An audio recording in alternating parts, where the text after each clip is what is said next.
To understand the complexities and contradictions in his personality, you have to go back to the very beginning, to Budapest, where George Soros was born 68 years ago to parents who were wealthy, well-educated, and Jewish. When the Nazis occupied Budapest in 1944, George Soros' father was a successful lawyer.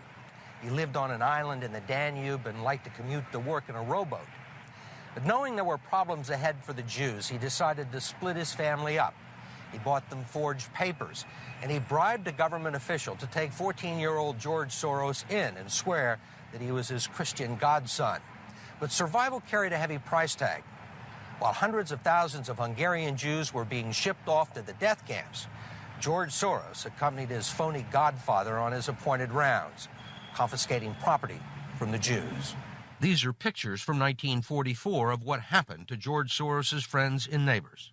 You're a Hungarian Jew who escaped the Holocaust by posing as a Christian. Right. And you watched lots of people get shipped off to the death camps. Right. I was 14 years old. And I would say that that's when my character was made. In what way?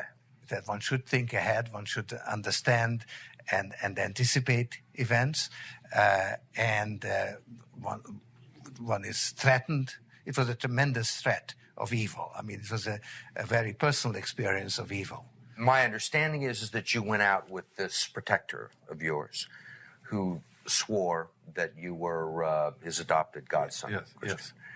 Went out, in fact, and helped in the confiscation of property from the Jews. That's right. Yes. I mean, that sounds like an experience that would send lots of people to the psychiatric couch for many, many years. Was it difficult?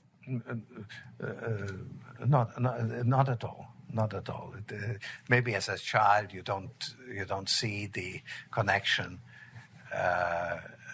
but it created no problem at all. No feeling of guilt. No.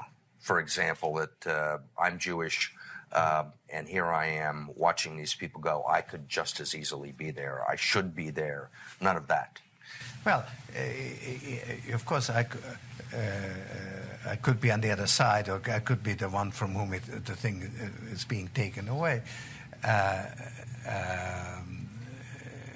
But there was no sense that I shouldn't be there, because that was... well, actually, funny way, it's just like in markets, that if I weren't there, of course I wasn't doing it, but somebody else would be taking it away anyhow. And it was whether I was there or not, I was only a spectator, the property was being taken away. So I had no role in taking away that property.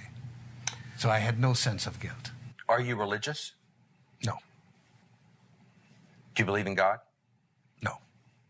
Soros told us he believes God was created by man, not the other way around, which may be why he thinks he can smooth out the world's imperfections.